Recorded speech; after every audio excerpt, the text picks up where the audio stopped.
Hi friends, I am Arshad Ahmed from CMCSL. Today we are with Dr. Gaurav Dixit sir. It is regarding the child from Tanzania, Favor Benjamin Maziku has come here for a haploidentical bone marrow transplant for sickle cell anemia. So we empower our patient in aware decision making. Everything is briefed to the patient so that they are fully aware about the treatment that they are undergoing and what are the expected treatment outcome. It is called total transparency from our end, and every patient deserves that.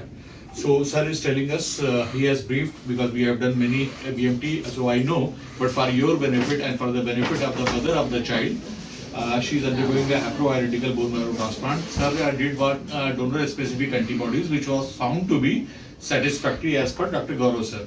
So the child will not undergo the conditioning, what do you call chemotherapy and desensitization. Desensitization protocol she don't have to undergo. We can take up the patient directly for the bone marrow transplant. Sir, you can tell about the rest of the treatment. Okay, so transplant we have to understand that it is a multi-step procedure. It is not that it is like a surgery where patient goes in the operation theatre and comes back. It's a multi-step process in which first step is called as conditioning. Conditioning is when we clear the patient's bone marrow with help of some chemotherapy and radiation therapy. And after that conditioning part, we will take out good cells from regions, from donor, and we will preserve it. After conditioning is over and the harvesting is over, we will give those cells back to the patient, and slowly new cells and new blood system is going to be formed in the patient favor. It takes about 3 to 4 weeks. Important thing is that we don't have full match here, and we have 6/10 match.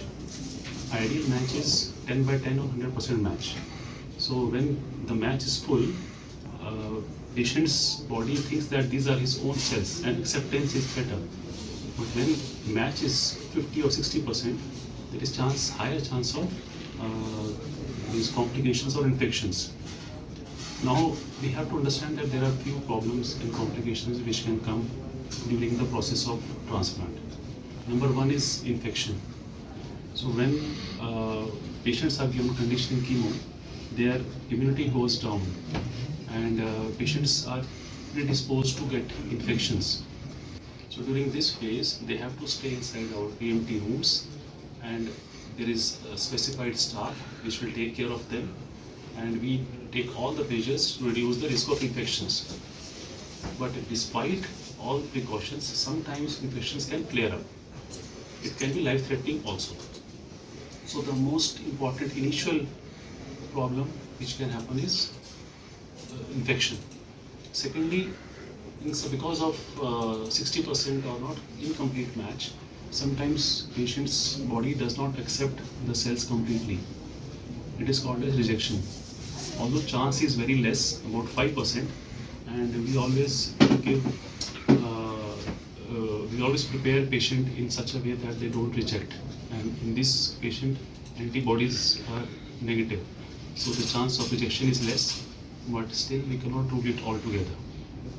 Third problem is graft versus host disease. In this, the donor cells, they fight patient cells, leading on to liver problems or skin problems or sometimes loose motion. This is called as graft versus host disease. Again, in full match it is less. In patients who have 60% match or 50% match, chance is there that patients can develop GVHD.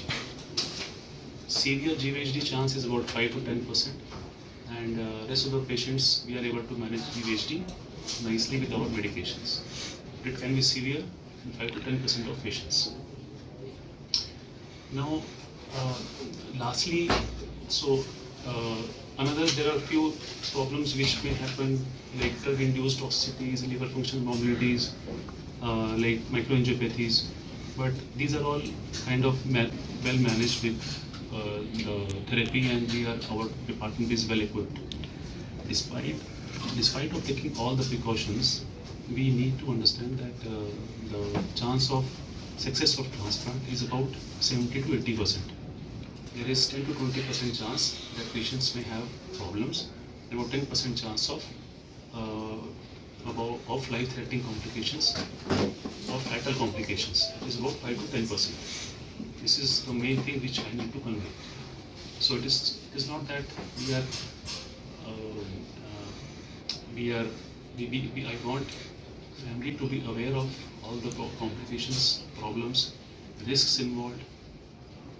Post-transplant also, we have a follow-up plan which we will explain it to you after we are done with this first month of therapy.